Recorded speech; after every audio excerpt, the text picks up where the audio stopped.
folks? Coach Simmons here. If anybody knows me, you know I'm a Kansas City Chiefs fan to the day I die. In fact, the day I die, I'll probably buried with a Chiefs jersey.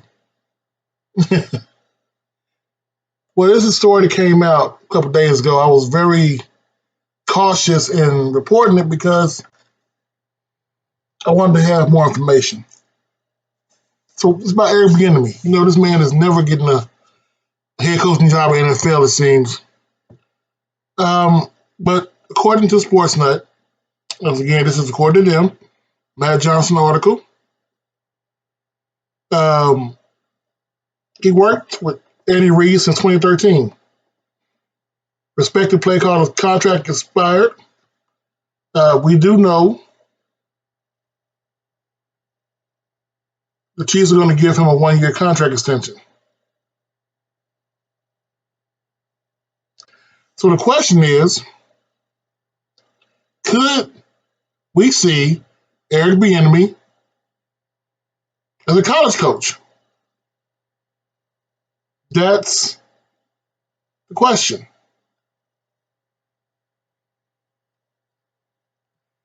If Bieniemy explores opportunities, plenty of college and NFL and college teams will be waiting with lucrative offers. It's possible leaving the Chiefs and find success. Another organization will erase some of the reservations front offices seem to have about naming him the head coach.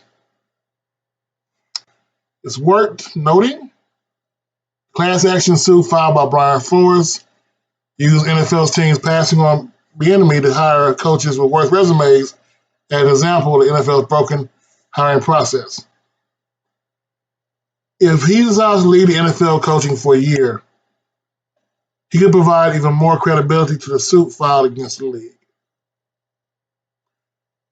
That's one thing, but before everybody jumps on this bandwagon, I know it's coming. We're going to explore what he makes a year and what FCS coaches make a year. This is credited to an article I found on Information Cradle. Let's get past all of that stuff and get to the real nitty-gritty of this video, right? Eric Bieniemy's annual salary ranges between $400,000 to $600,000.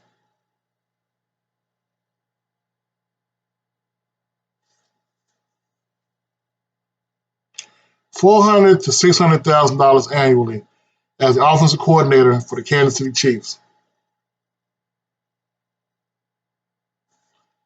Shit just got real, didn't it? Just got real in your head, didn't it? Especially after what we saw today with the contract from Hugh Jackson. But what do normal FCS coaches make? Now, okay. All right, folks, go ahead and talk shit. Get your Twitter fingers ready. I understand. This article is old as hell. All right? So I could find. I had a list of coaching salaries besides what we saw today that we know from Coach Prime and Coach Hugh Jackson.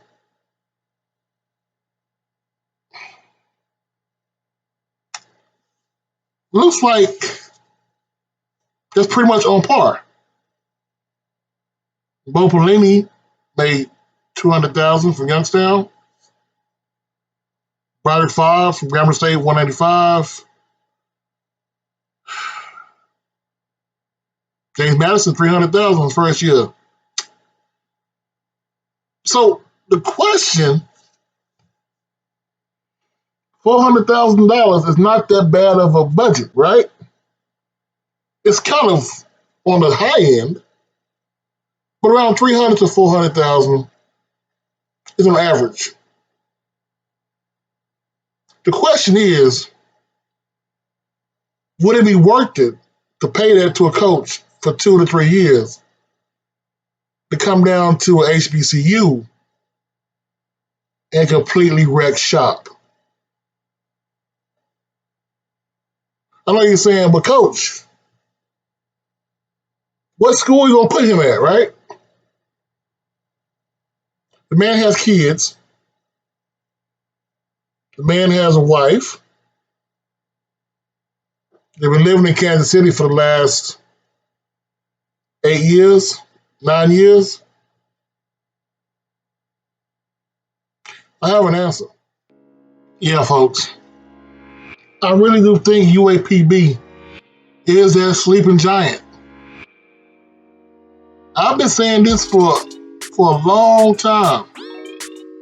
I have videos about it. I put a link in the description right here. Because the thing is, in that region of the country, there is no other there's no other Division I HBCU. Now we do know, yes, Pine Bluff has gone through a lot of trauma, a lot of trouble, but Pine Bluff is back on the move. And if the narrative is going to be met that he comes to HBCU, there is no intention, there is no inkling about this. This is more of a what if. So with this what if being presented to you, this will be the best bet. Reason why Pine Bluff is the best bet, in my opinion, is because of the sheer size of the campus. The sheer beauty of the campus. The adequate nature is not pristine. It's not going to be Arkansas, not really like the Razorbacks. But it will be this stadium. It's one of the best fields in the SWAC. Facility-wise, not that far from Prairie View. And the city needs the injection. It's close by where his family is. Close to any other school in the SWAC. Or the MEAC. And just having that other monster in the side of the western part of the SWAC will be devastating. One of the things people have always said about SWAC football, and the SWAC in general, is the simple fact that they're not innovative. This is a man that's been doubted because they said, well, you have the fastest receivers in the NFL. You have the best quarterback in the NFL. If he comes to Pine Bluff and pulls a Coach Sanders and revitalizes Pine Bluff, bring $30 million into the city, if they get Pine Bluff selling out and winning the SWAC, if we know $400,000 is not going to keep Eric Bieniemy at Pine Bluff.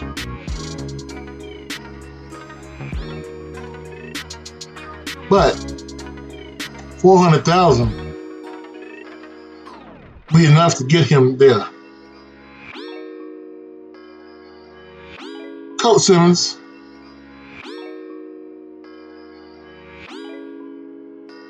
and I hate to see you go, Eric, but I'd love to see you come to Pine Bluff. I'm out.